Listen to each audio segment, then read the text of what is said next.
Okay, so good evening and welcome to Hackney's Planning Committee. My name is Councillor Vincent Stops and I shall be chairing this evening's meeting. Obviously you can see that the council will be recording the meeting and it'll be live streamed on YouTube. We're now back into meeting in person. Councillors voting this evening and taking part are here in the chamber.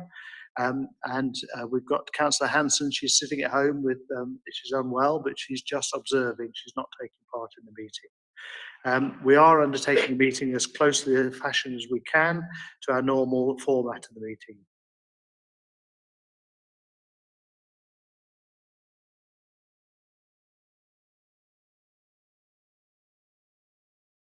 Some officers, however, are taking part remotely so that we can have more space for social distancing in the chamber. The virtual meeting technology does have a chat function. Please only use it to raise technology-related issues. I will not be monitoring it. In the event of any internet outage, we'll adjourn and come back. That hasn't happened to us, so let's hope it continues that way. If I can just introduce members. Councillor Brian Bell, Councillor Sarah Young, Councillor Stephen Race, Councillor Michael Levy, back from a long vacation, COVID vacation. Couldn't join us for many months. It's great to see you back. And Councillor AJ Chauhan. Also have there in Head of Planning stead is Graham. We've got our legal advisor out of camera, Sam, and some of you will have spoken to our committee officer, Gareth, about this evening's meeting. There are planning, design and transport and other officers on the conference call technology to advise us. There are applicants here and is there any objector? Might be an objector later. And some are joining us remotely. We'll hear each application. Before moving to the agenda, can I take a couple of minutes to explain how the meeting will proceed? We'll hear each application summarised by officers, a 5-minute statement from objectors, and a 5-minute statement from the applicant. Members will then be free to ask questions. It's my role as chair to make sure the members have all the information they need to make a decision. Objectors and applicants have their say and that the meeting runs properly. I'll not be taking any contributions from the floor. This is a meeting in public, not a public meeting.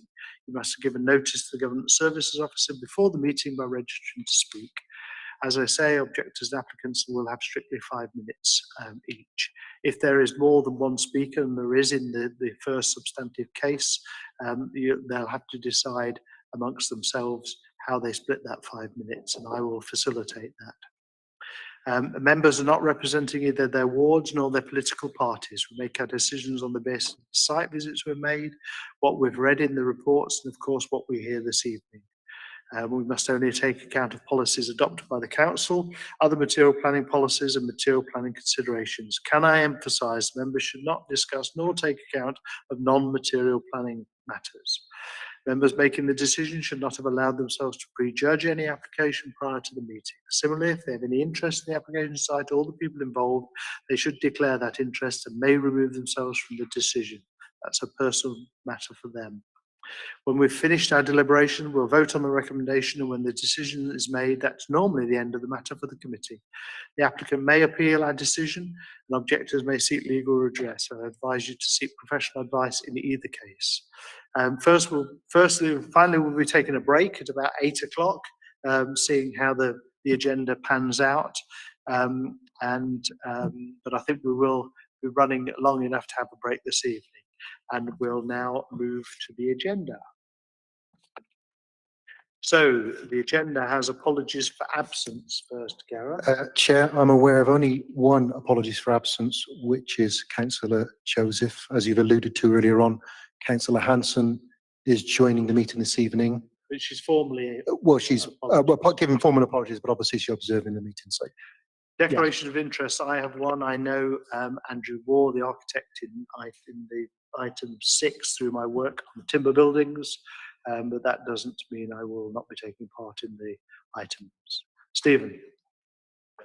Item 7, the objector in this case is in my ward from Strong Room. When I was first councillor before I joined the committee, met with them about the application that subsequently went through that I didn't take part in.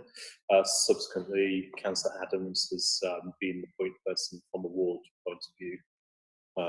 So I think because this is a condition that not an application, Say again? because this is the condition following on from the Yes. then I think that's fine, but I'm happy to. Do you want to ask the legal advisor any advice? Yeah, that's. So he declared an interest last time. No, I wasn't on the committee last time. He wasn't on the committee last time. Well, the decision ultimately rests with you. If you feel like your ability to decide the application in an impartial way is prejudiced by your connection to the applicant or to the architect, then you should recuse yourself. No? Okay, thank you. Any proposals, questions referred to the subcommittee by the council's monitoring officer? I don't think we've got any this evening. Minutes of the previous meeting, I've been through them and I'm content. I saw them previously. Any issues for the minutes of the 10th of March? That was the last one we had. Okay. The 28th of February. The 2nd of February. Okay, so sometime we'll have to meet up and sign all of these things. Indeed. Before I leave. Okay, so next we're moving on to 49 to 50 Eagle Wharf, which is an unusual item. You'll know that we decided to refuse the application last time, and we wanted to get the reasons for refusal. Natalie, the head of planning, did spot on. So she took away our comments and has published reasons for refusal. So we're going to move to discuss those very quickly, I hope. And we are only having members that were actually there last time taking part. So essentially that's Sarah, Steve, Brian and myself. There is an addendum, and I think, Barry, if we can hand it over to you to introduce this very quickly. We've got nobody speaking for or against it. It's our issue for us to speak. That's my ruling. If I need to rule on anything, is that okay? Okay, Barry. Okay, can you see my screen? Yes, I can. Okay, yeah. So as you described, Chair, this item relates to 49 to 50 Eagle Wharf Road, where members resolved to refuse planning permission at the last planning subcommittee. So the item is being brought before members just to approve the reasons for refusal. So we've looked at the recording, and we've taken away the various concerns raised by members, and we believe we've formulated them into 4 reasons for refusal, which could be robustly defended at appeal. The reasons for refusal are set out in the committee report, so I won't repeat them verbatim, but I've got them on each slide here if we need to discuss them. The first one, I think it's worth pointing out a slight change that's in the addendum. So it relates to the loss of the existing cultural use. The final sentence there previously said that there was no significant wider planning benefits. It's been changed to say sufficient wider planning benefits, but otherwise the reasons for refusal are unchanged. They relate to the cultural use, the standard of residential accommodation, the loss of the heritage asset, and land use concerns. So the recommendation is to approve the 4 reasons for refusal. Thank you, Chair. So members, any questions? Any questions? No? Okay, so we'll just move to a vote then. So the recommendation, I presume it's got a recommendation with it. Yep. Reasons for refusal. All those in favour, please show. That is all of us that were here last time. Thank you very much indeed. Okay, right. So it's going to be a Barry evening. We're going to see a lot of Barry this evening. So take your breath 1 minute, Barry, and we'll move on to 3 Mandeville Street in your own time. On 3 Mandeville Street, we've got, have we got Emmanuel Apoku? I think, Chair, because I wasn't sure how long item 5 was, I did ask Emmanuel to join the meeting at 7 o'clock. Oh, wow. Yes. I can email him Oh, we need to wait then, don't Yeah, we? apologies, Oh, wow. sorry. If we can, if you can be persuaded to. And I don't think he gave me Oh, a, apologies for that. Okay, just to let people know, we try and schedule these meetings so that people aren't sitting around too long. We've gone a bit too fast. So we're going to have to either encourage him to turn up, or we're going to have to wait for 20 minutes. unfortunately, I don't have a contact telephone number, but I am emailing him now. And we probably could start the item and perhaps Emmanuel will No, join. no, we can't. All right, okay. Just checking. Can't do that. No, if he's an objector, he needs to hear. Oh, yes, of course, yeah, apologies, yeah. what's been said. Apologies, everybody. Right, just let me say, there are delegated decisions at the back of the document. Please read those. The any other business I've got is to encourage you to come along to my planning tour on the 22nd of April and let the officers know my hour, should I say. The next meeting is the 27th of April. I know we're all out there knocking on doors, but we do need to have a quorum because Natalie has told me there'll be some things on the agenda. If you can get along, please do. Stephen. Chair, if we're not able to take the next agenda item and we can't contact Emmanuel, are we able to take the following agenda item if everyone's here? I don't know whether that's... Just, apologies, Councillor Race, just on a piece of clarification. We haven't actually got any person speaking in objection for the next item. Emmanuel is joining to speak in support. Just a clarification. Okay, okay, so we're going to use, that's good. If you guys could move over there somewhere, and guys 7 for Curtin Road could come down into this front piece seat here. No, so you can stay where you are, that's right. Chair. We have no registered speakers for 7, do we? No objectors, so everybody. No, it's for item 6, Chair. We have no registered persons speaking in objection. Yeah, so we're going on to 7. So we're going on. You're the objector, aren't you? Okay, where's the applicant? So applicant, so yes.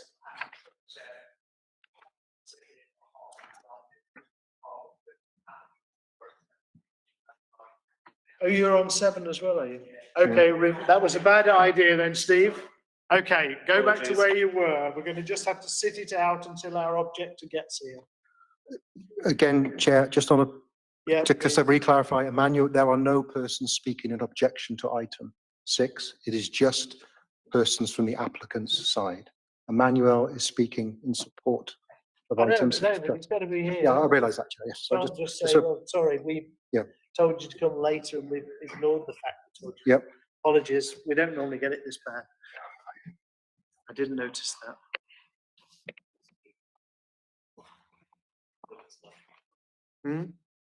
I have emailed Emmanuel. Unfortunately, I don't. We've got an objector who is sitting at home waiting to take part, but he's been told that we will start at 7 o'clock.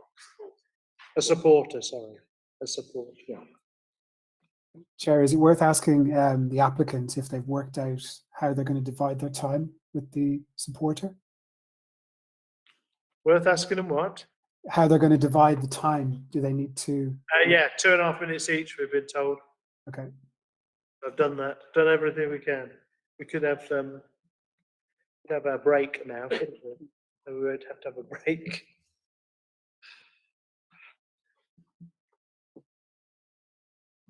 I have now contacted Emmanuel. I'm hoping he picks up my email and does join the meeting.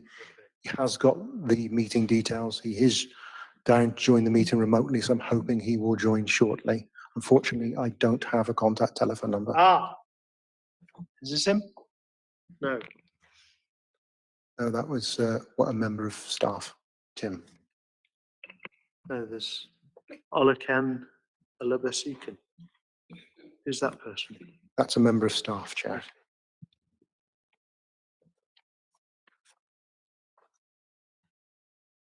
They are one of the officers speaking for item 7.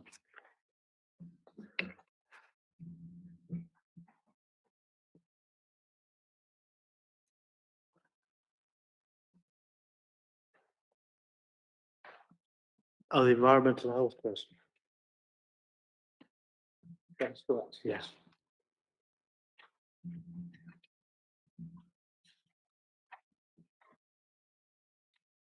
So Ola Leakin, I don't know if you caught up on this. We've got a delay because we said it would be a 7 o'clock start, and one of our 7 o'clock people isn't here.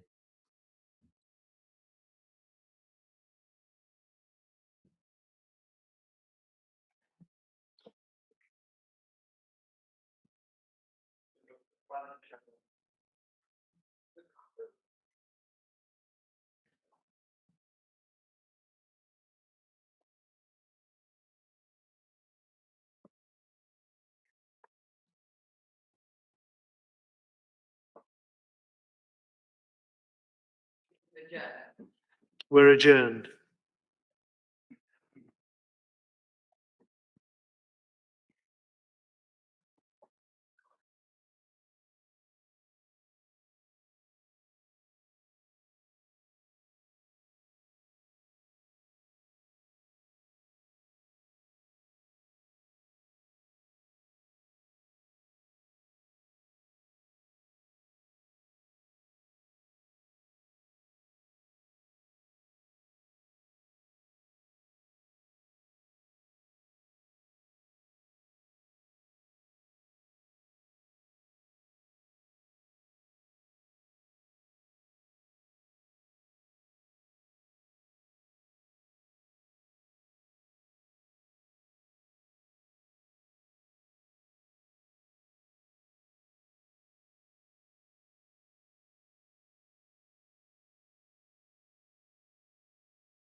Emmanuel, welcome. Hello, Emmanuel. Can you unmute your microphone so we can say hello?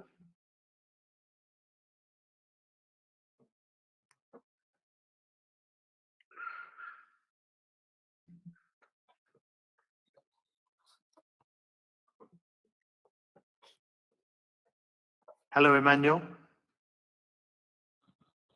Hello, do you hear me? Hello, yes, we can hear you. Okay, Emmanuel, we're on to the item. Perfect. Thank you for attending. We've got some people here that are supporting in person, and you're supporting at home. Yes. What we're suggesting is you can have 2.5 minutes, and the applicant himself can have 2.5 minutes. So I think if you could go first, that would be best. Yeah. And All they right, can no come. worries at all. Okay. So 2.5 minutes after Barry has introduced the item. So I'll come back to you in 10 minutes time. No Okay. worries. Okay, Barry. So please, if you can introduce the item. Thank you, Chair. This item relates to 3 Mandeville Street, which is a roughly rectangular parcel of land situated on the corner of Rushmore Road and Mandeville Street. It's not located within a conservation area or other land use designations. This is an aerial view. The site is the Part 1, Part 2 story building within the centre of the image there. It's formerly been used as a doctor's surgery, but has been vacant since 2019. You can get a sense of the scale of surrounding buildings in this image. The building to the west is a 7-story residential block, and the building to the north is also 7 stories in height. The other heights are ranged between 2 to 4 stories. The building immediately to the south is a locally listed public house. These are some photographs. This is the front elevation of the site from Rushmore Road. And you can see the Part 1, Part 2 story condition. And then the right image shows a view from slightly further west on Rushmore Road, and you can see the difference in scale as we get to the subject site compared to Wharfdale Court to the west. This is a view looking west from the corner of Rushmore Road and Mandeville Street, and the image on the right from slightly further across on Sunnyhill Close. You can see 3 windows on the side elevation of Wharfdale Court which face the site. I'll come back to them in the presentation. This is a view looking west from Mandeville Street, and you can see how the site sits within its context. And then from slightly further back down Mandeville Street, you can see the relationship with the former public house. And then some views looking south down Mandeville Street, again with the locally listed building in the background, and then again the relationship with the surrounding buildings. And then finally a view from the courtyard or car park within to the rear of Wharfdale Court, which serves the retail units there. And yeah, you can see the existing condition and the changes in scale on the corner.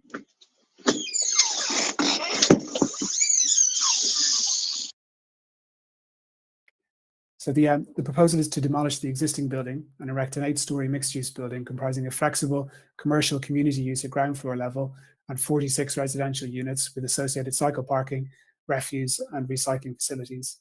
So the residential units, 43 of them would be pocket units. The applicant here is Pocket Living.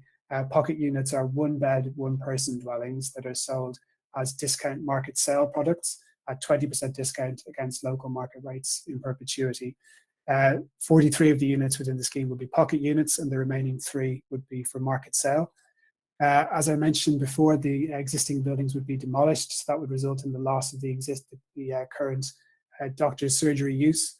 Local plan policy requires to be demonstrated that in the first instance that the existing use is no longer necessary, and secondly that alternative social infrastructure uses couldn't be accommodated within the site. The submission includes evidence which shows that the existing doctor's surgery use is no longer required, including a letter from the NHS showing that the site has been marketed unsuccessfully in similar use, and also that the doctor's surgery uses in the area have been consolidated in other locations. The alternative uses in the area, analysis has been submitted of various social infrastructure uses within the area, It shows capacity within the area, although consultation with regeneration colleagues has found that a number of these facilities are in quite poor condition. So in order to offset the loss of the social infrastructure use on this site, officers have negotiated a £100,000 contribution to improve those facilities. The non-residential use to be provided at ground floor level could also accommodate a community type use within the flexible use class, and there's a condition requiring the submission of a marketing strategy which targets such uses in the first instance. Moving on to the plans, this is the ground floor plan. You can see the extent of the non-residential use, which is on the corner of Rushmore Road and Mandeville Street, and has an active frontage on 3 sides. The ground floor is otherwise occupied by access to the residential uses or cycle storage, waste storage, and a substation plant. This is a typical floor from levels 1 to 6. These are the pocket units. You can see how the building is slightly pulled back from its western edge, which I'll return to in a moment. The yellow color-coded unit there is a wheelchair adaptable unit. As I mentioned, all of the units are all of the pocket units are 1-bed, 1-person units, which meet space standards in relation to this size of unit. This is the 7th floor plan, which includes 1 pocket unit and 3 market sale units. They're 2-bed units. Each of the 2-bed units are provided with private amenity space. This is the roof level, so you can see the roof is occupied by a lift overrun and some plant space, but also landscaping, which would provide a communal amenity space to the occupants of the block. You can also see how the building has been pulled back from the existing building line to the south on Rushmore Road in order to protect the existing trees there, as well as that there's some new trees proposed on the eastern edge of the site. These are the elevations. So this is the south elevation. As I mentioned, the building has been pulled back on the upper floors from its western edge. This is due to the location of the windows on the eastern elevation of Wharfdale Court that I referred to in the photographs. These windows serve circulation space only. And by pulling the building back, it still allows some light to be accessed by them, but they're not light-sensitive rooms in terms of the BRE guidance, given their circulation space only. So the impact upon this block is considered to be acceptable. You can see how the scale of the building rises slightly in comparison to its neighbours at a storey taller with the lift overrun. Given the corner condition, this is considered to be acceptable in urban design terms. This is the east elevation. You can see the relationship with adjacent buildings and the different stepped approach as the building rises to the roof level.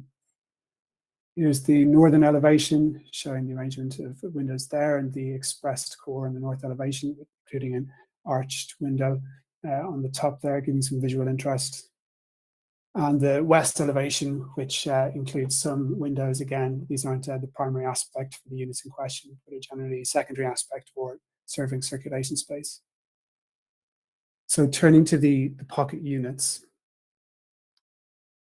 So the units themselves all exceed minimum space standards, as I mentioned, and are designed as 1-bed units with separate bedroom and living spaces, as opposed to studio type units. So the units are considered to be of a high standard of design and are acceptable in terms of their outlook aspects and provision of natural light and their general layout.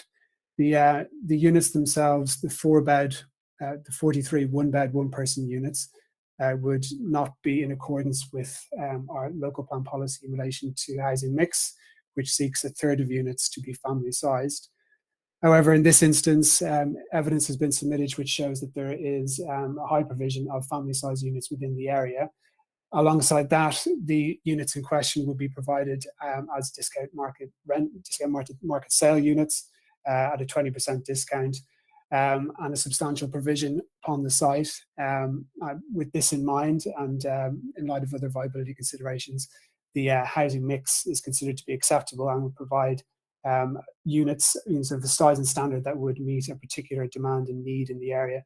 And indeed, there is more than 50 supports for the application, which demonstrates that there is local demand. The units would be 20% discount on market sale, on local market rates, which would be in perpetuity. The units would be targeted towards key workers in the local area in the first instance. And given the size of the units, they're affordable to households on incomes of approximately £42,000 per annum, which makes them more affordable than many intermediate products. And in this respect, they're considered to be acceptable. Notwithstanding that, the units are discount market sale units, which, although categorized as affordable housing within the NPPF, would not be considered genuinely affordable housing as per our local plan. So for that reason, we've tested whether or not a conventional scheme, what the outcome would be in terms of affordable housing provision, as opposed to a pocket provision on the site. So within the same building envelope as what you can see on your screen here, a conventional scheme, so that's one that would provide a third of units as family sized, would provide 27 units as opposed to the 46 units provided in the pocket scheme. The pocket scheme provides 43 of those units as discounted market sale, so 20% discount on market rates, whereas the conventional scheme, based on the same sort of viability inputs, would not deliver any affordable housing on site. So officers feel that this demonstrates that the pocket model is acceptable in this particular location. I think it's a consequence of the site constraints and the small footprint of the site, where a development which provides a high number of smaller units is more viable and deliverable than one that provides a family's policy compliant mix of family size units. So for that reason, officers, including members of our housing regeneration team, believe that the pocket provision is acceptable in this location. However, it's still not fully policy compliant, so we've tested the viability of the scheme to ensure that the maximum reasonable amount of affordable housing has been provided. And after lengthy negotiations, which are detailed in the officer's report, we've come to the position that the maximum reasonable amount has been provided. And for that reason, we believe that this scheme is supportable in that respect. I'll just move through some more of the visualizations. This is a CGI looking south from Mandeville Street. You can see the expression of the building and the expressed core I referred to earlier. This is a view from the corner of Rushmore Road and Mandeville Street, which shows you the approach to materiality and the approach to how the building meets the ground and the active ground floor uses. This is an image from the roof terrace showing its proximity to Hackney Marshes, and also the quality and the standard of the planting that's proposed and the hard landscaping. And then another view showing the landscaping at roof level, which is a communal community space for all occupants of the block. And the final image is just showing the ground floor treatment and how the building meets the ground and creates active frontages on the corner of Rushmore Road and Mandeville Street. So the proposal is considered acceptable in all other respects. Accordingly, the recommendation is to grant planning permission subject to conditions and a legal agreement. Thank you, Chair. Thank you. Okay, so we've got no objectors, but we've got Emmanuel at home. You've got 2.5 minutes, Emmanuel, if you'd like to tell us what you think of the proposal. You're muted, Emmanuel. Apologies. Thank you for the introduction. As you've introduced me, my name is Emmanuel. I've been living in Hackney since I arrived from Ghana when I was 9 years old. And I've lived in Hackney for the majority of my life. And I was living in the Dawson area. I still live in the Dawson area now, and I've seen it go through drastic changes in this time. And honestly speaking, I think this has improved the vibrant nature of the area and the social mixing that's been going on here. However, house prices have skyrocketed day by day, and kind of looking around for options to move out and to live away has been very challenging for me. So I work at Mossbourne Community Academy as a chemistry teacher, and I feel obliged to give back to the community because of what education has done for me. And I am working as a chemistry teacher to try and provide opportunities and prospects of better life for the upcoming generation. But I'm constantly worried about where I'm going to live and whether I can afford to actually live in Hackney because of these aforementioned high high house prices. So I think Pocket Living is doing a fantastic job in terms of making this a reality for people like myself who have grown up in Hackney and want to continue living in the local area without feeling priced out. And currently I'm living at home with my mum, and although this is great because I don't have to cook and I don't have to do as much laundry, it is a strain living at home at 27. However, it's very, very useful in terms of proximity to work, and that means I can get to and from work in a reasonable amount of time. So I'm also in charge of what we call study club at Mossbourne, and it means I'm at school for a very long time. So I start at 7:30 and finish at 6. I've just come back from work, and the further I live away from the sites, the more difficult this is going to be, and it's going to be very challenging for me to give my all to the students if I'm constantly tired, especially if I move away to somewhere very far. So I think what Pocket Living is doing is fantastic, and giving the opportunity for people who live close by in Hackney to stay in Hackney without feeling too tight for cash. So that's my view on what's going on the development in Mandeville Street.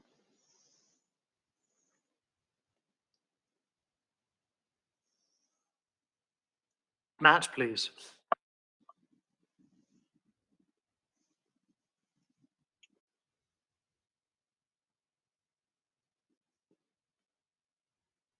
Right, I thought it was the green. Thank you. Good evening, my name is Matthew Lamb. I'm a Senior Development Manager at Pocket Living, and I'm delighted to present to you what will be our third development in Hackney, if approved this evening. Pocket is funded by the Mayor of London and Homes England to deliver discounted intermediate homes. The proposal before you this evening will provide 43 intermediate affordable homes for first-time buyers on moderate incomes who live or work in Hackney and who would otherwise be priced out of home ownership. In addition, the proposal provides 3 open market 2-bed, 3-person homes. Pocket 1-bedroom homes exceed minimum space standards and are sold at a 20% discount to the local market. They are owned outright by the purchaser. Buyers must earn under the mayoral income threshold and cannot use the homes as an investment. These restrictions last forever, and Pocket homes remain affordable for future buyers, 40% of which are typically key workers. A Pocket home at Mandeville Street would price into home ownership 37,000 Hackney households who currently do not own a home. This includes 14,000 key workers. The development will make a significant contribution towards an acute local housing need. Working closely with Hackney officers, the proposed building complements the surrounding estate by using a range of brick colours. The development includes a ground floor space that will solely be marketed to community uses for a period of time, as well as a landscape communal roof terrace for all of the residents to enjoy. Pocket has had a very positive and constructive dialogue with local ward councillors, and both Councillor Sharon Patrick and Councillor Lynn Troughton have visited a Pocket home and were extremely impressed with the design quality and how spacious the homes were. This is a high-quality development that would return this redundant site to an appropriate new use. It will provide multiple local benefits in terms of the contribution to housing need, delivering a scheme that provides 93% affordable housing, high-quality design and residential standards and sustainability. If approved this evening, we would start construction in less than a year, and homes would be available for local people to move into by the end of 2024. Thank you very much for your time, and I would be very happy, along with my team members here tonight, to take any questions. Thank you. I've got a few questions, but over to members, please. If you want to start, AJ, I'll start with you first. 1 minute.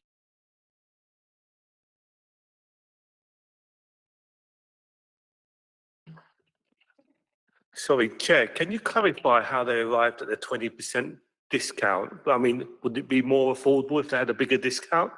That's a good question. I think, James, can you tell us, there's a paragraph 6.15 and it talks about this 80% figure. I don't know if James or Barry wants to talk to that. Tell us what this, I mean, helpfully, if you go abroad, everybody talks about square meterage, don't they, of value of land, the value of building. We talk about 1 bedrooms, etc., which makes it very confusing. So, James, can you tell us then? Yes, Chair, happy to help on that. So if you were to review the original FEA, it set out quite detailed evidence of the value of 1 and 2 beds in the local area, and for the pocket units specifically, we're focusing on what 1-bed units. So it basically looked at what the tone of 1 beds, what they sell for in terms of the overall rate, but also not in pounds per square meters, but pounds per square feet, it kind of evidenced what their private market sale value would be, and then it worked backwards from there by applying a 20% discount. And just to answer the councillor's other question, yes, if the discount was greater, they'd be more affordable to locals. But 80% is the 20% discount is the kind of rate that Pocket its business model works to. Chair, could I just come in on that as well? I think it's worth pointing out the MPPF definition of discounted market sale units, which says that they're sold at a discount of at least 20% below local market value. So I think that's the reason why they're at a 20% discount, because as per the MPPF definition and in the view of the GLA, they represent affordable housing. The officers have a different view as to what constitutes genuinely affordable, but that's why the 20% discount is part of Pocket's model. Barry, let me carry on. What are they comparing this to? They're comparing one of their units to another imaginary unit in the local area, or of the same square meterage, or a smaller or larger flat? Yeah, the comparison will be based on the local area. So an area to be defined, but would be close to the site. There won't be a wealth of direct comparisons in terms of 1-bed, 1-person units, which exceed the minimum standards, aren't studio units. So for that reason, the comparison is based on a mixture of whatever relevant comparisons can be found, but a number of which would be 1-bed standard, space standard compliant, 1-bed, 2-person dwellings. But that being said, the size of the unit would still be part of the valuation exercise. So that's something that would be controlled in the 106, and we would ensure that we had sufficient approval powers to make sure that valuation exercise has been carried out appropriately, and that the discount is a genuine one against the local market value. But how are they making that discount? How do they? How is a property 20% cheaper than another property on Mandeville Road? Yeah, it's based on an assessment of the market values in the area. Like I said, they'll arrive at a per square foot value, which will be part of the assessment process, and it'll be based on reducing the value of the home in comparison with the market units. Why can't everybody have 80% prices for their flats? Why would people not choose to provide a discount, or the developers? Why aren't all developers providing a discount? There's various types of affordable model. This is the model that Pocket, they base their business model upon, which is discounted market sale. Obviously, there are various other types, including shared ownership, discount market rent, but that's what is being put before us, Pocket's model. And like we've said, and like I said in the report, the 20% discount is not necessarily genuinely affordable, but it's still a discount. It's still cheaper than comparable homes in the area. And I think that the viability assessment has shown that the value of the Pocket units, James can come in on the precise value of them, but having spoken to housing colleagues, those values would be something that would be affordable for quite a large part of the population in Hackney, particularly those who are below the eligibility criteria for affordable housing as per the GLA definition, but are not nowhere close to that 90,000 per annum cap. So it would be more affordable to middle income households that don't qualify for social rent, but find it very difficult to purchase other types of affordable model. Barry, isn't it the case that they're smaller and so they're cheaper? Yeah, that's part of the reason why they're cheaper. That's correct. That's part of it. Okay. Chair, I can give a bit more Yes. detail on that. Yes, So- okay. Let's hear from James and then we'll ask the applicant how they managed to get an 80% price on their flats. Okay, well, James. so in the submitted viability assessment, which was reviewed by Hackney, the applicant or their consultant, they've looked at the market evidence for a range of schemes that were not directly comparable because no one else has delivered kind of pocket homes, and in most schemes, the smallest units will be standard one beds rather than studios. So there's kind of limited evidence in that respect. But as I said previously, they looked at the tone of evidence and they formed the opinion that the proposed pocket units, the market value without the discount would be 365,000 to 380,000. The majority of the units, I'm just looking at it now, there's 31 of the pocket units at the smallest type. So their unrestricted market value, as I just said, is 365,000. But they're then applying a 20% discount. So they're going to be marketed at 292,000. So they are going to be offered at a discount to the market.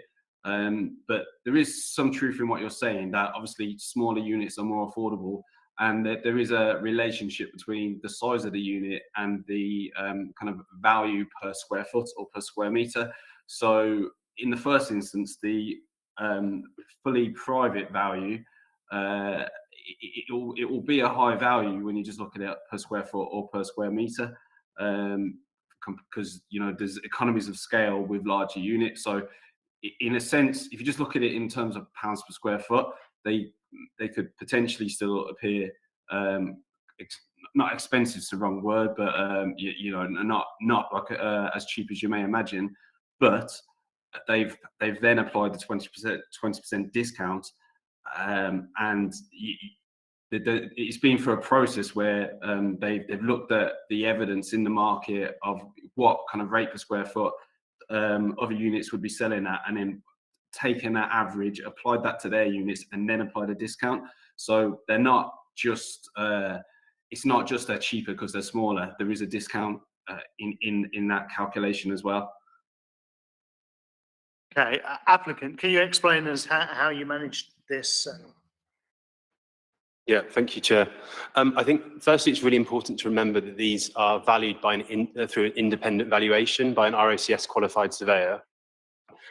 They will, as Barry mentioned, they will take into account local housing stock. That will include one bed, two person homes. It will include one bedroom, one person homes.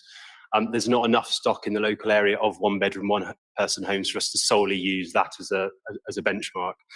I think it's also really important to just add these valuations, the independent valuations, will be approved by the Hackney Housing Department as well. Okay, thank you. I think we've probably had enough response on that. We can take a view. Sarah. Just flicking through Zoopla while I sit here. I've got three questions. The first one is sort of to Emmanuel, I think. Somebody mentioned that these were aimed at people earning about 42,000 per annum. Is that right? Okay. Emmanuel, will you, as a relatively junior teacher, be able to afford one of these? So at the moment, Sorry to ask you such a personal question. That's all right. Everybody knows teachers don't get paid enough anyway. Yeah, and I'm sorry about the cyber attack too. Oh yeah, nice. How did you know? Yeah, so I will currently not be able to afford because I'm on £33,000 per annum at the moment. But hopefully by the time the development goes on sale, I will be closer to that mark, and with support from family as well, I'll be able to meet the pricing for that house. Thank you. My first question was to Emmanuel. Yeah, that's right, isn't it? You're aiming at somebody earning approximately that much. I mean, approximately it would be potentially less if there was a larger deposit. The 42,000 would price into home ownership a number of key workers. It would include some secondary school teachers, policemen, midwives, pharmacists. As I think I said earlier, and Barry mentioned in the committee report, it prices into home ownership 37,000 households in Hackney. And just to recap, that includes 14,000 key workers. Thank you. My second concern was about the GP surgery. So we had an application before us relatively recently for a GP surgery in E5, because the big GP surgery in Clapton is really struggling for space. So I just was a bit concerned about what the evidence was that there is adequate GP provision in the area, and that if we add all of these new units, where are they going to go to the doctors? So I'm not sure whether that's a Can you, question Barry? for Yeah, Barry. yeah, no problem. So the evidence was a letter and appendices from the local CCG, which, well, gave the background to the site. So that's the client care group for the area, which managed the GP surgeries. So the evidence included details of marketing of the vacant space to other GP practices, details of demand for GP spaces in the area, as well as further detail about the marketing exercise. I think it was clear that there wasn't a demand for the space from other GP surgeries. No doctors it wasn't going to be a viable space for them to take on. And the letter also included details of how provision is, or capacity is available in the area for the spaces that would be lost. I appreciate the point you're saying about additional units being created here, but I don't think they're of such an extent at 46 units that it would put undue pressure on the consolidated provision that is referred to in the evidence submitted. Okay, thank you. Thank you. And Third the question. last question was, I think you also said, Barry, that somebody said there's adequate provision of family supply in the area, and that's why it's fine to have these one person, one bed flats. Now, that cannot be right. We're in a housing crisis with a lot of families on waiting lists. So it can't be that there is adequate provision of family sized housing in the area. I understand there may also be a need for one person, one bedroom housing, but there is not adequate provision of housing for families in E5. I don't accept that. Barry. Yeah. I think what there is a higher proportion than elsewhere in the borough and in the city. If I said adequate, I think that I misspoke there. I think the issue is that, comparatively speaking, this area has quite a high proportion of family size units. But that's just one part of the justification for the high number of one bed units in this scheme. Part of it is because the kind of relative mix of unit sizes in the area, but also because providing this number of units on the site is able to deliver a scheme which has a 91% discount market sale unit. So it's all kind of factored into the same sort of assessment of housing mix. So yeah, for the reasons we explained in the report, the model is considered acceptable, and it provides a type of affordable product which does meet a specific demand. Therefore, the divergence from the mix in the local plan can be justified in this instance. Harry, can you talk us through then, the first assumption would be we would want a conventional scheme with a policy compliant mix and et cetera, et cetera. Can you tell us why that's not proved possible, and you're in a position of supporting this then? So I think that's the crux of it, in terms of your question. Why didn't your housing association want to, or Hackney Council want to develop this site, or couldn't develop this site? Yeah, I think the first place to start is the site characteristics and constraints. So it's clearly quite a small footprint. So when it comes to delivering a more conventional scheme, if we start first with one which provides on-site affordable housing, that generally requires a second core for the social rented units, because providers usually want to have separate access for reasons that the committee are probably well rehearsed in. So for that reason, the size of the site makes it difficult to accommodate multiple tenures. So that's one thing that's problematic. But then when we just look at a scheme which doesn't seek to provide multiple tenures, but is a private sales scheme, with how much affordable housing would that provide in terms of intermediate units, we modelled the same type of envelope that's being proposed, the same square meterage, but we had a policy compliant housing mix. So a third of units as family sized. So when we ran that exercise, we found that based on the same type of build costs, inflated in the same way as in the viability assessment, we found that that scheme wouldn't deliver any affordable housing. It would actually run a deficit of approximately 500,000, whereas the pocket scheme, because of the nature of the units and because of the nature of the discounted product they provide, would be able to provide affordable units on site, albeit not genuinely affordable in the terms of local plan policy, but discounted sale units nonetheless. So through that process, we found, and in collaboration with colleagues from Housing Regen, that the pocket model, because of the characteristics of this particular site, is something that we can support. More questions? I've got one. Why are there 2 lifts? Is that to me? Why aren't there 2 lifts? Was that the question? No, I'm looking actually at the applicant. We don't normally see 2 lifts in a building. Thank you, Chair. We, in a lot of our developments, we go sort of above and beyond. So we've added 2 lifts in this development. So we have 1 firefighting lift and 1 evacuation lift. There are also 11% wheelchair adaptable homes in the building. So we felt it was appropriate to put in 2 lifts.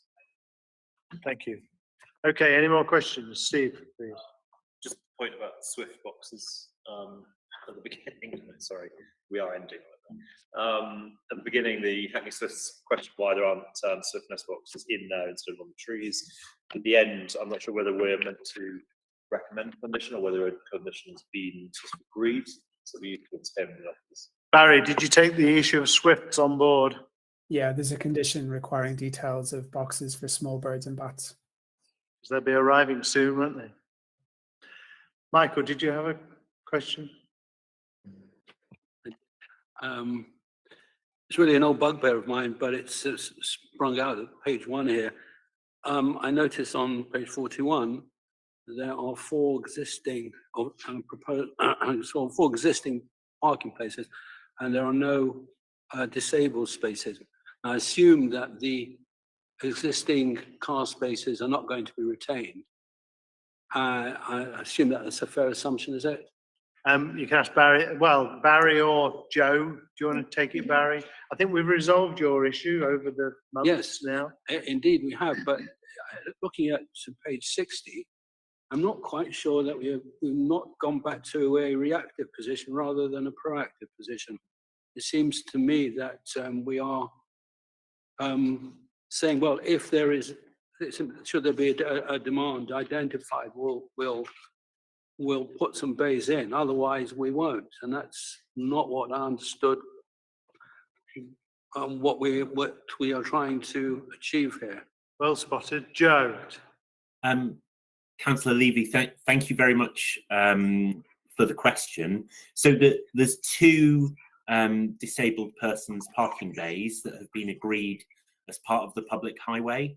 And additionally, the applicant will be funding an electric vehicle charging point for one of those bay spaces. I think as the chair has mentioned there, we're absolutely very keen to ensure that the blue badge spaces are included as part of the application process. And I think as Barry can confirm, we will condition a car parking management plan to ensure that those spaces are 50 metres from the site entrances. But what was the bit you were querying? What paragraph? I think Joe has just answered, but that's the point, Joe. I think the issue is whether, I mean, this is the 50 metre is the absolute maximum beyond which a disabled person is not considered to be disabled. I think we need to try and ensure that parking is provided as close as possible to the entrance before construction begins, because afterwards, it becomes very difficult to provide if there are no immediately identifiable spaces for disabled provision. Good point. Joe, presume that's we are involved in thinking about where these parking spaces are going to go from the start of the process, aren't we? Yeah, absolutely. So when we assess the application, we would always look to see that there are appropriate car parking spaces that can be converted, and ensuring that they're in very close proximity. Conversely, you know, with some other sites, we do come under sort of problems where we're not able to make that guarantee. But I absolutely acknowledge Councillor Levy's point, and we really have kind of worked to improve that process. And I do absolutely agree with the 50 metre contention. I think with this site, because it's a relatively constrained site and the carriageway is sort of located in close proximity, it should definitely be possible to have those two spaces, you know, in closer proximity to that. But certainly we do have that safeguard of the car parking management plan that we'll then review. I think just to add a final sort of point, if the spaces were on site, then obviously at a planning stage we can sort of ensure that they are very close to the entrances. But with such a constrained site, I think it is appropriate to sort of say that they would need to be on street, and there does need to be a sort of degree of flexibility there. Obviously, if the applicant's got any kind of further comment on that, but I think it is a reasonable contention that they couldn't be provided on site. I think, is that okay? I think you've made a great push on this and it's been taken on board. I think there's even a London plan requirement now, isn't there, for that they put these things up front, close by. Any more questions? So just before yeah, I'll say it afterwards, actually. So the recommendation is to approve conditional planning permission subject to conditions and legal agreement. All those in favour, please show. That is all of us. I have to say, I think I was a little sceptical when the pocket living came into my ward about the issue of 80%, etc. It's been there now a good few years. I will write to the head of planning and ask her to go and have a bit of a sniff around the site and see what has actually turned up there, and whether all the issues that we talked about previously on that site have come into play. So I hope you applicant will be able to liaise with our officers and go and have a look at Marcon Place and see if that's as it should be. Thank you. Okay, thank you very much.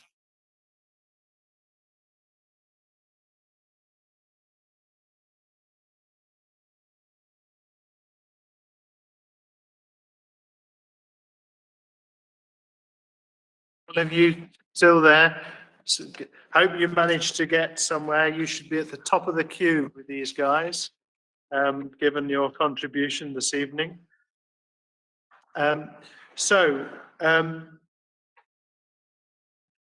Jim, Paul and Richard, please can you come and sit in these three here?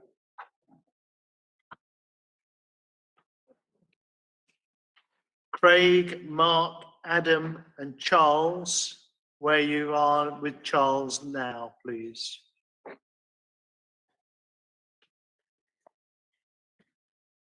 So both groups, you've decided how you're going to divvy up your 5 minutes, I hope. If not, you need to get in a huddle and do so. That's that. And okay, members, over to Barry. Thank you, Chair. Okay, can you see my screen?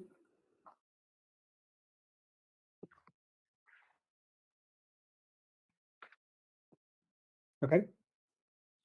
Yeah, we said this would start at 7:45. There's nobody else that's promised to come in? No, I believe everybody is here. Do you want to just pop your head around outside? I will do, yes. Just one moment, please, just before I leave the room.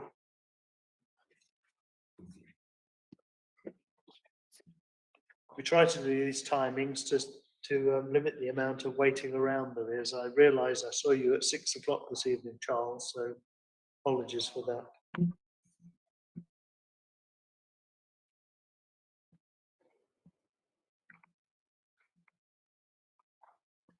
I suggested the 7th, but I had one file off, wasn't it? No, it was Gareth's estimations, I think. What's he going to do?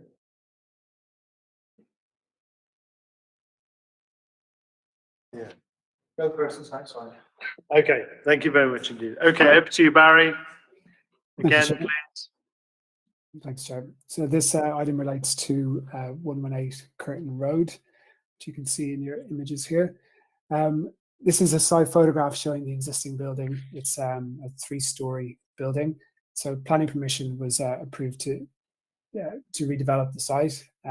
This is an image looking south down Curtin Road, which shows the existing building in the centre there, and the adjacent building on the left-hand side in this image, which is occupied by Strong Room Studios. So just turning to the scheme that was approved in 2019, this is an image of the scheme. It involved the retention and renovation of the existing building and the erection of a 3-story roof extension. There was a condition imposed, condition 15, which is the condition in front of members today. It's a demolition and construction management plan condition, and it has various parts to it. I'll come back to the noise and vibration part in a moment, but the condition, the first part of it relates to environmental impacts, including noise and air quality. The second part relates to a dust management plan, the third to air quality, the fourth to demolition and construction waste management, and the fifth to details of construction logistics. So turning to the noise and vibration section, which is the second, is part A, the 4 parts of part A. So when the permission at the site was granted in 2019, there was a number of objections received from people concerned about the impact upon the adjacent studio during construction, specifically the impacts of noise and vibration. As part of officers' assessment, this condition was arrived at and recommended to members. It involves 4 parts. The first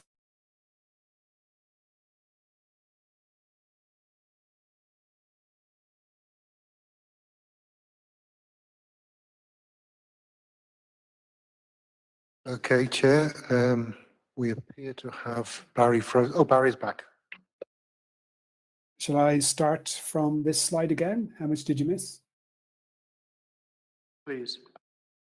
Okay, so I don't know if you caught when I was saying about when it was approved previously, there were concerns from objectors, particularly from Strong Room Studios in relation to the impact upon the operation of the studio caused by noise and vibration during construction of the proposed development. So in order to address this, there was a condition imposed, which included some specific measures. So these are set out on the slide here. The first relates to the submission of details as to how the development can be carried out without exceeding certain noise and vibration levels. The second part relates to details of on-site testing, which demonstrate that the construction can be carried out without exceeding the levels above. The third part relates to details of noise and vibration monitoring. The fourth part relates to a liaison strategy with adjacent neighbours and property owners during noisy periods of construction. So in relation to the first part of the condition and the three criteria there, the first one and the second one relate to noise, and the third relates to vibration. I'll come back to the first part in a moment, but in relation to the second part, the testing which has been carried out by the applicant has shown that in the existing background condition, this 25 decibel limit would be exceeded without any construction taking place. So for that reason, it's been excluded from greater analysis in the submission. This is something that's also accepted by the Strong Room, and they haven't raised any objection to this approach. So the second part of that first part of the condition, 25 dBLA max, has not been analysed in the same way. The third part relates to vibration. All of the testing showed that the agreed level of of vibration would not be exceeded during the various methods of construction tested. And again, this is not something that's contested or objected to by the strong room. The first part, which is a noise limit, this is something that is a point of contention. The assessment that's been carried out, which is summarized in this table, it tested 5 different types of construction methodology, and against the various levels. So as you can see there, the testing showed that the vibration levels was passed in each case, but for 2 of the construction methodology tested, the percussive breaking of concrete and the breaking munching of the roof slab, it showed that the noise limit was likely to be exceeded. So as a result, alternative methodology was proposed that involves the use of saw cutting and stitch core drilling. So they're the 2 items, the 2 methodologies higher up in the table, to be used instead. And the testing undertaken showed that these works can be carried out without exceeding the NR15 LEQ level.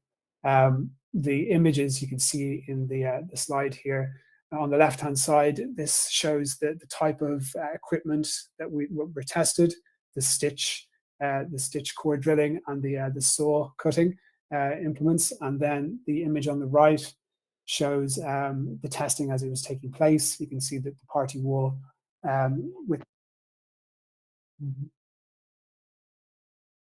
the adjacent studio is noted in the image there. You can also see the saw cutting is the mechanism uses a track as part of the process. It is noted that the use of the track, or the fixing of the track, the percussive drilling that was used in the original testing did show some exceedances against the NR15 LEQ level. So some further testing was undertaken, which used an alternative method of fixing. It was handheld core drilling that was tested. This is an image of the handheld core drill. And the results of that testing has shown that the levels, the NR15 levels, can be met. The construction development can be carried out without exceeding those levels. So overall, the methodology and analysis of the evidence that's been gathered and in the submission documents has been reviewed by officers, including the Council's Environmental Protection Team, and is considered acceptable. The method of analysis is considered sound, and the details are considered acceptable to discharge the condition. The other aspects of this part of the condition, which relate to monitoring and liaison, are also considered to be acceptable. And it's noted that in the event of any exceedances, this liaison strategy and monitoring aspect measures would come into play, and in terms of liaising with the adjacent occupiers. So just the final slide is just briefly on construction logistics. So as I mentioned, the condition also includes measures in relation to construction, air quality and dust suppression. And in these respects, officers have assessed the proposal in conjunction or in collaboration with TfL, and no objections have been raised. So overall, the recommendation is to approve the discharge of the planning condition. Thank you, Chair. Thank you. Okay, now we've got Jim, Paul and Richard. Who is speaking for how long? Have we got one speaker? Good evening, Chair. My name is Jim Griffiths. I was going to talk for maybe 3 or 4 minutes, and I'm the acoustic consultant. And I think Richard was going to talk from a legal perspective for about a minute or so. Thank you. Okay. Please. Okay. Good evening, Chair. Good evening, councillors. Thank you for giving me the time to just present a bit of evidence with respect to noise and vibration. So just very quickly, my name is Jim Griffiths. I'm a director of acoustics for Vanguardia, an independent acoustic consultancy. 40 years experience, presented evidence to the House of Commons, House of Lords, specifically on construction, noise and vibration. And I've worked with lots of other states.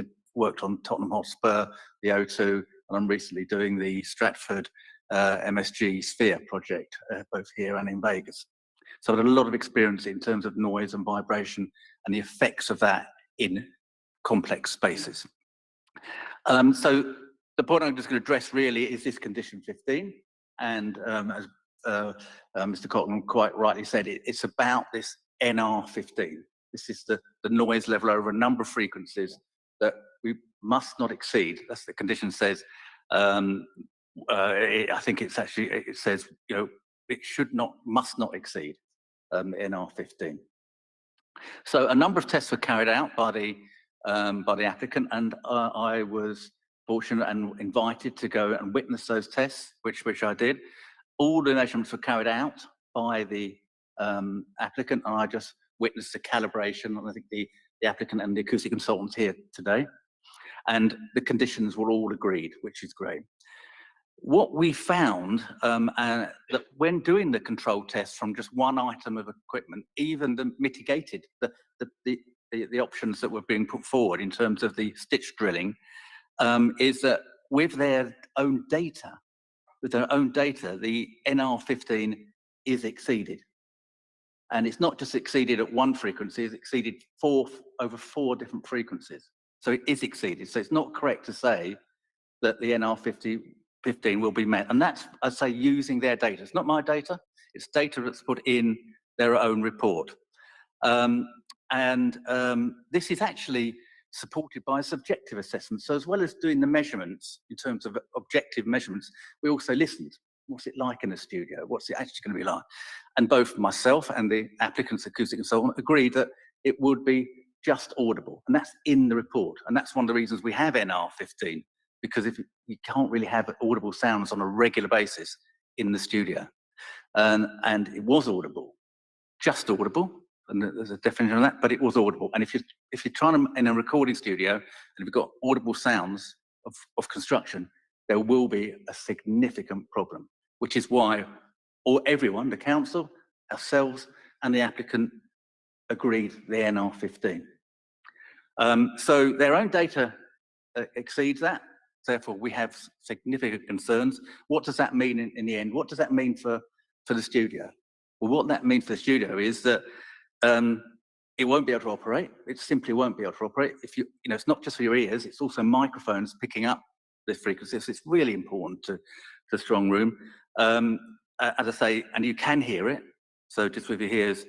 And of course, if it can't operate, then I think there's a very significant impact on the business. And one more thing, when in the music industry, it's then a reputation thing, a reputation that, you know, there's a problem at Strong Room, we're not going to go there. So that's pretty important. So thank you for giving me the opportunity. I hope I did it in the right time.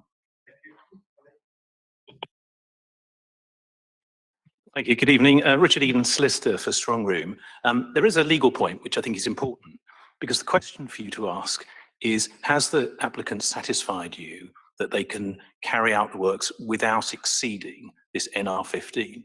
I'm afraid the guidance that you've been given in your report is slightly misleading and, in my view, incorrect.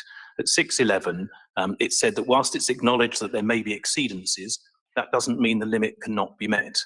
Now, frankly, in my submission, that's just plainly wrong. The Court of Appeal have told us recently in 2020, it's an authority I've given to the council, that when you interpret a condition, which is what you're being asked to do today, and you must be clear about that, you give the words their ordinary and natural meaning. So how on earth can without exceeding include exceedances? It's the very opposite of what the condition was quite deliberately and strictly imposed for. And for those of us who were here in 2019, that was because there was a great deal of concern for the Strong Room, particularly noise-sensitive premises. So every recording must begin and end in perfect silence. This is a fantastic cultural asset for the community, which has been used by the likes of the Spice Girls, Radiohead, Tom Odell. Thank you. I think you've made your point in the time you had available to you. So applicant, please, same time. Chair, members, thank you. Good evening. I'm Charles Moran from CMA Planning, with the agent for the application. Since our very first pre-app discussions way back in 2017, we've worked really closely with Hackney to bring forward an office development of the highest quality that optimises the employment capacity of this long-time vacant site in the Shoreditch preferred office location. The approved scheme will deliver really important and much needed office space that will create jobs and help to sustain Shoreditch's role as one of London's most important employment locations, and the significant benefits that this delivers to the borough and the community as a whole. The applicant, who is a very experienced developer, is fully committed to delivering the project in a manner that protects the amenity of all neighbouring occupiers during construction. And the construction management plan you're being asked to approve this evening sets out a range of measures to mitigate the impacts of construction on all of our neighbours, the highway network and the local environment generally. In responding to the strong rooms, some of you may recall that we heard similar representations at the committee when planning permission was granted. And in response, we agreed to a set of stringent conditions specifically aimed at protecting the continued operation of the studios, which we fully understand the need for, even though this goes way beyond normal construction requirements. And the CMP before you this evening reinforces these stringent conditions and also puts in place further controls and protocols to protect our neighbours. In preparing the CMP, we've carried out a detailed programme of on-site testing and noise and vibration monitoring, which, as you've heard, includes placing monitoring equipment within the recording studios themselves. Through this testing and monitoring, we've established the appropriate low-impact construction techniques that will be used to deliver the scheme in a way that can meet the noise limits. And as set out in the committee report, the CMP has been reviewed by your specialist environmental health officer, who agrees that the proposed construction techniques are capable of meeting the relevant noise and vibration thresholds. Importantly, though, that's not the end of what you're being asked to approve this evening. Specifically, in relation to the specified noise limits, the CMP also includes a number of further safeguards. Firstly, there will be ongoing noise and vibration monitoring during the construction period. Secondly, using that ongoing monitoring, there is a protocol in the CMP that should the noise levels ever exceed the thresholds, then construction activities would cease immediately and works would not recommence until appropriate mitigation had been put in place. And finally, and equally importantly, the CMP commits to a neighbour liaison strategy for the duration of the construction works, through which all local neighbours, including the strong rooms, will be informed and updated on a regular basis about the various construction activities.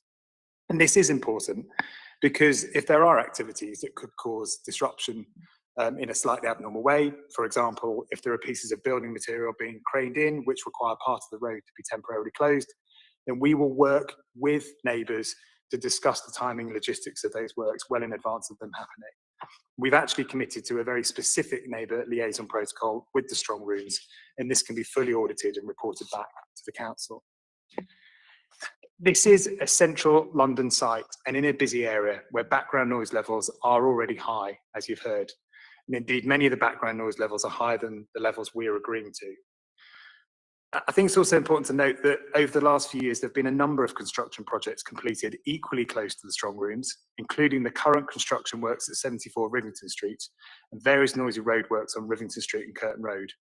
None of these construction projects had the planning conditions and safeguards attached to them that the CMP before you today does.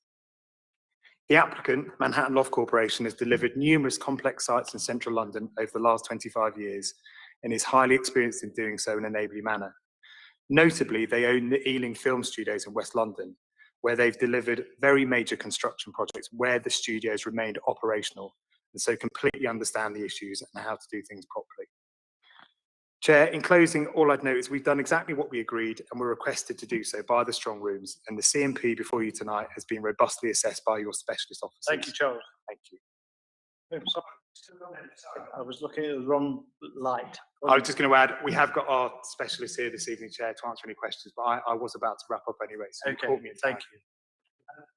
Can I first ask about this narrow point that we seem to be debating as to, we have got a condition, it has got a limit, and we've got the gentleman here saying the limit is being breached, and I guess that we'll come to you in a little while saying it's not. How do we're a lay committee, what do we do? Graham first, and then perhaps you can reflect on your solicitor colleagues' comments. Thanks, Chair. Well, I think like with any planning committee, the questions you ask the applicant and the questions that you ask the applicant and that you ask our planning officers and that you might want to ask the objectors will help you understand more about it, which you mentioned you're going to ask both. And we also have our environmental protection officer here who's reviewed the application, and I'm sure he'll have comments on it. So I think that will help understand the, as you say, very narrow issue about the noise that will be generated by the works. Thank you. Got anything to add, Sam? I'm happy to run through the council's position on the interpretation of the condition from a legal point of view. Barry, it might be helpful if you could just draw up the slide with the points 1 to 4 on them.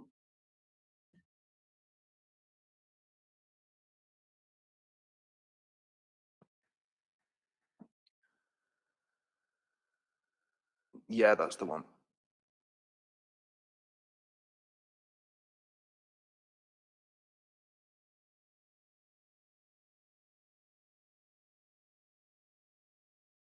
So on the point of interpretation and what the applicant is required to do by that condition, the council agrees really with what the objector's solicitor has said in terms of the principle that the way of interpreting a planning condition relies on the understanding, the usual ordinary meaning of words.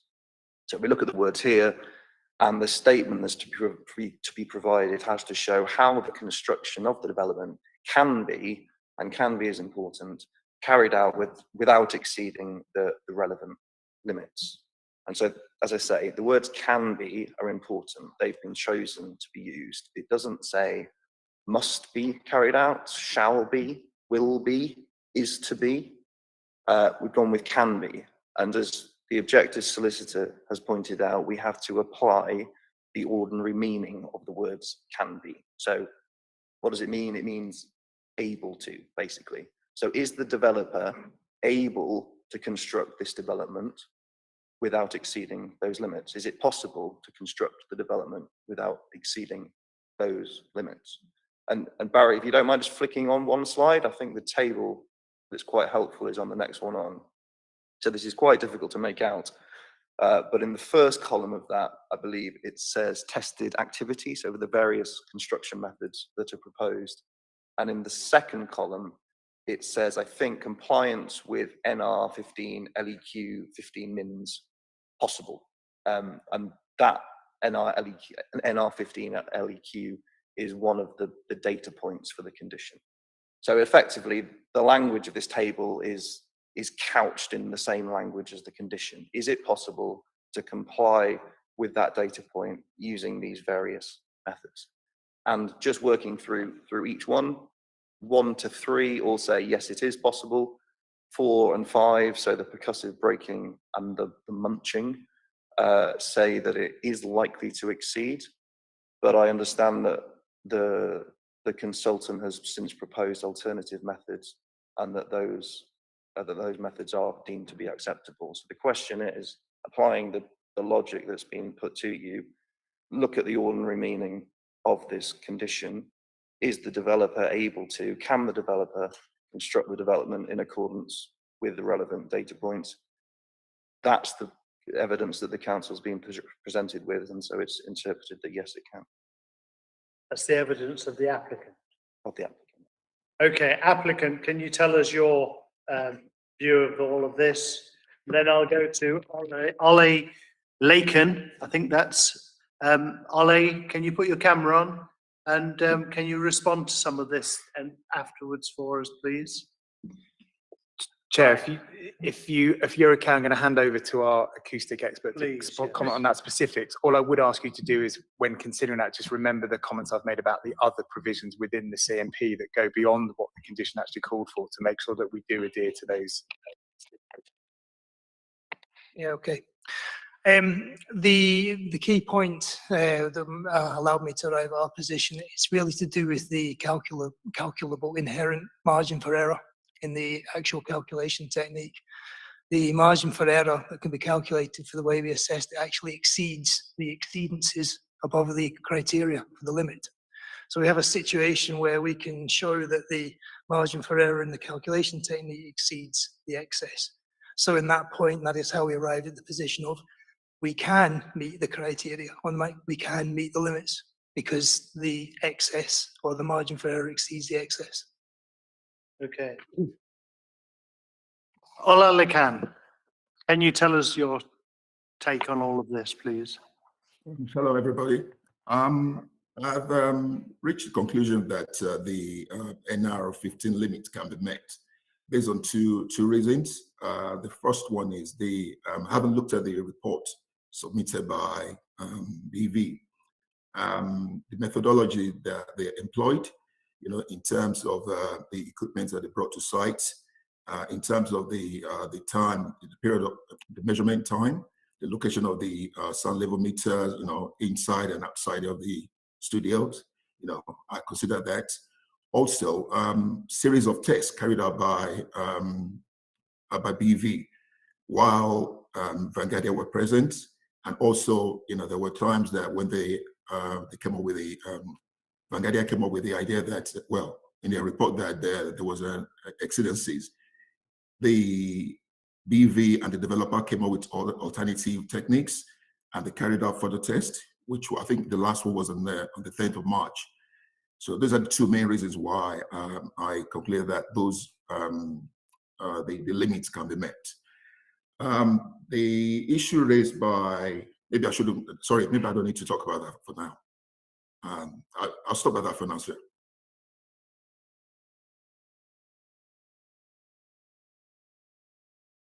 Come back later if you want to tell us. Another question then. Steve, you're anxious to get in? Sorry, Chair, it was because I completely missed, I did not understand what you were saying. Okay, I can start again if you want me to start again. No, we're talking about.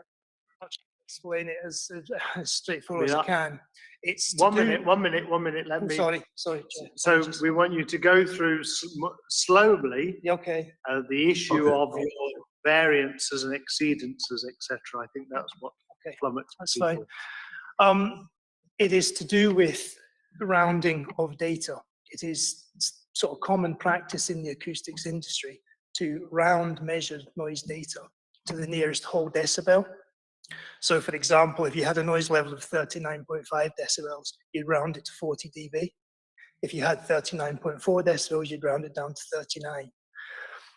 In doing that, what you effectively create is a known inaccuracy in the data of plus or minus 0.5 decibels.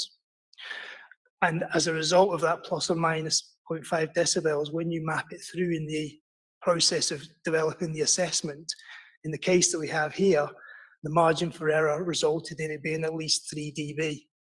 So the margin for error in the assessment was at least 3 dB, yet the exceedances we have are no more than 2 dB against the criteria. So we have a situation where the technique of which we've assessed it actually creates a margin for error that's greater than the excesses against the criteria. I hope that helped and wasn't too quick.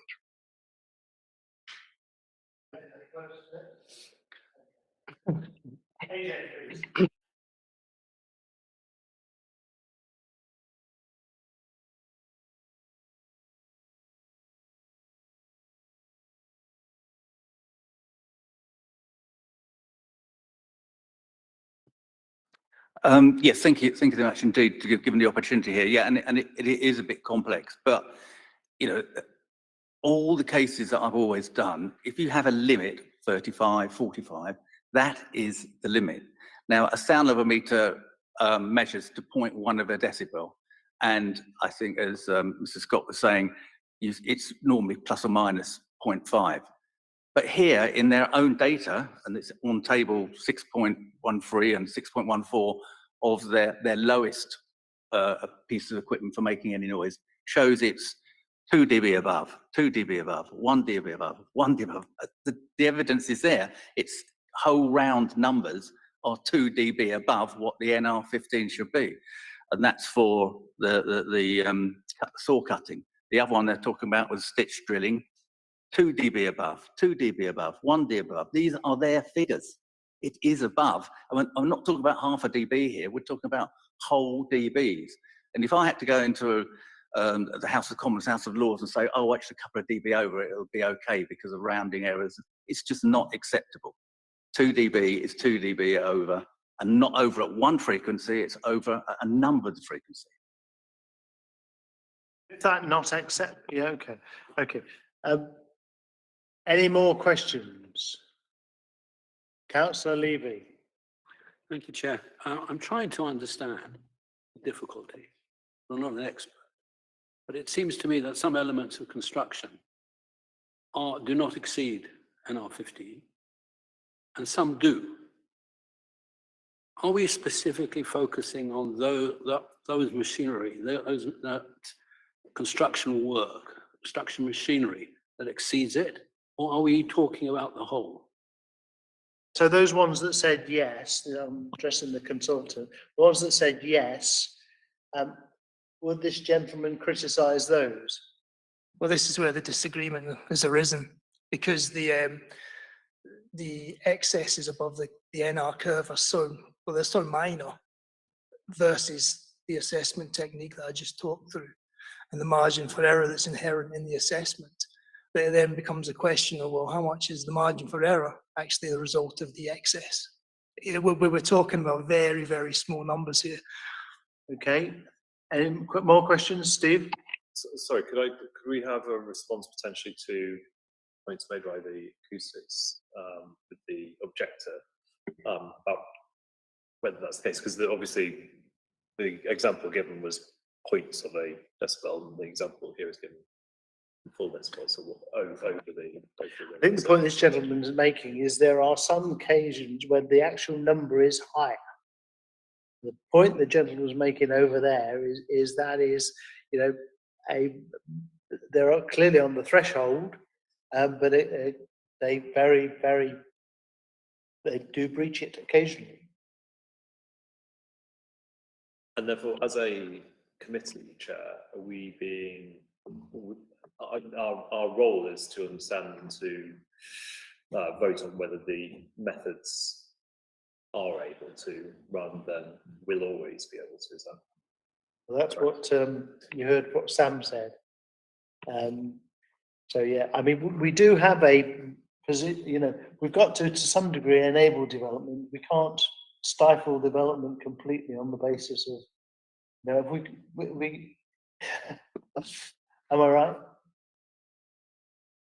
Yeah, that's correct. You know, there is, the NPPF has a presumption in favour of sustainable development, and noise and disturbance from construction activities is identified as being a material planning consideration. If it wasn't, we wouldn't be having this conversation. But it's generally accepted it's not an impact that is so severe that it would normally outweigh the planning benefits of any planning permission granted. In this case, there's obviously a very specific sensitive noise use. So we've imposed that condition, and we are, you know, we're bound by that condition. It's important that we consider whether we think that condition is met. But it brings you back down to that point about the kind of the very narrow distinction between the way the assessment and whether that tolerance is agreed as being an acceptable tolerance. And then if we do accept that, then I think, Sam, you might want to correct me on this. If we accept that that's a reasonable tolerance and that's an industry standard that's accepted, if that's the view that members take, then you can agree that yes, these noise limits can be met.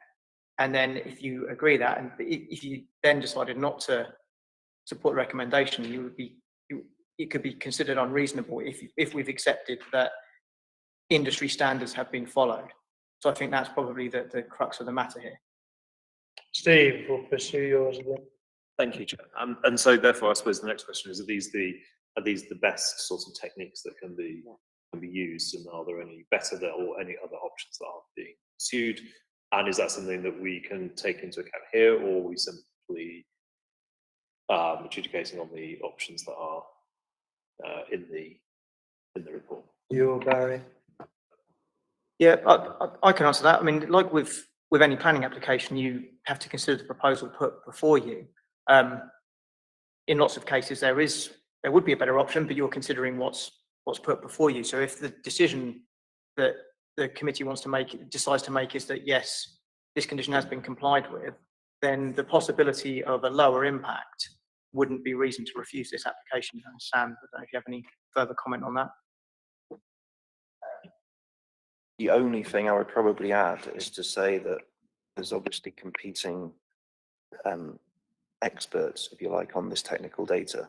Both sets of technical data have been submitted to the council, and the council's expert, the environmental protection officer, has reviewed that, understood that data, and based upon his understanding of that data, he's put a recommendation to you. Okay, Sarah? How long will this work go on for? How long will this, have we been told, and have I missed it, how long this noise is likely to continue? Barry, how long is it going to go on for? I think it'd be best to direct that to the applicant. They would have more specific details there. Applicant, how long do you think this is going to go on for?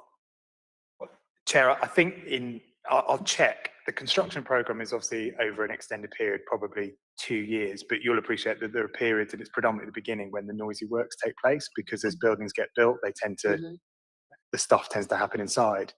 And that's why I wanted to make the point that this is not the only safeguard we've got in this CMP. We've got the liaison protocols to make sure that we talk to our neighbours and tell them what's going on and make them aware of the logistics of the project. I know it's not answering your question, but we're not trying to change the DB level. What we've done is shown that we can meet it. It's then in our interest to do that. It's not in our interest to breach this because our neighbours will be complaining. What we're going to do, and it's set out in the CMP, is have monitoring equipment along our site boundary. And if we trigger that monitoring equipment, the site foreman will be alerted and construction works will stop straight away. So those safeguards are there. So even if there is a dispute about the exact nature of some of the interpretation, it's still in our interest to meet these noise levels going forward. Yeah, and to liaise with the neighbours. We don't want to have... I understood that point when you made it before, but I'm just wondering if we're talking about something which is a particular thing, you have to drill that hole to put a pipe in, it will take a day, or if we're talking about something which might happen at various stages over the project, which would mean that the studio couldn't operate for months or years. Just trying to get a sense of the scale of the problem. Longevity. Can you answer that or not? Chair, this is part of the demolition event, isn't it? It's not the 2-year building event, so it's a demolition event. I think we've heard enough to draw a view. At the committee, I don't know if anybody were you here, Brian. We did go above and beyond in getting this agreement and this condition. I think we've seen the exercise that we've had is gone into this in detail. We've got our officers have analysed it better than we can do sitting here, and so we're challenging the fact that have you thought about this, officers? And I think that it is reasonable for us to accept their position on this, and actually I accept what I'm being told. And we have to be, we have to try and facilitate development, and I think we're doing it as best we can. So I have some comfort in this. So if there's any more questions, put your hand up now. Otherwise, we know what we're about. Can I just ask one thing about enforcement? Yes, good question. The applicants made clear that if they went whatever it is, milli-decibel above, then construction would stop immediately. Presumably construction wouldn't stop immediately unless somebody recorded that, complained, reported it, asked for enforcement, and our enforcement processes were well-oiled and responsive. So clearly our enforcement team would get environmental health involved. Yeah, I mean, we have to take it on the face value though. We can't, so we have to presume that what we're accepting this evening is going to happen. Enforcement action is outside of sort of that. I understand that, but just want to check that it's not that there's some process in place whereby the applicants are recording the decibels themselves and would immediately stop at the point. I think they said they are. So you are. They are, Chair. That's exactly what I said. The monitoring equipment, if it triggers, it sends a text to the foreman and the work stop. Okay, so the proposal is submission of details pursuant to condition 15, demolition attached to the planning permission. The recommendation, sorry, as a recommendation is to approve details. All those in favour, please show. Are there any against? There are not. Thank you very much indeed.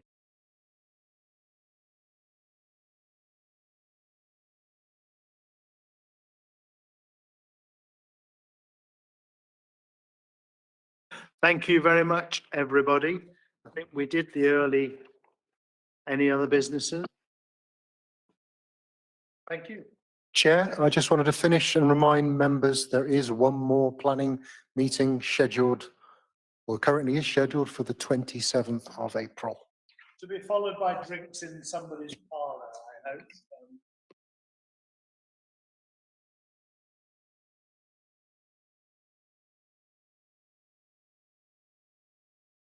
For the recording, we covered delegated decisions earlier on in the meeting. They're noted.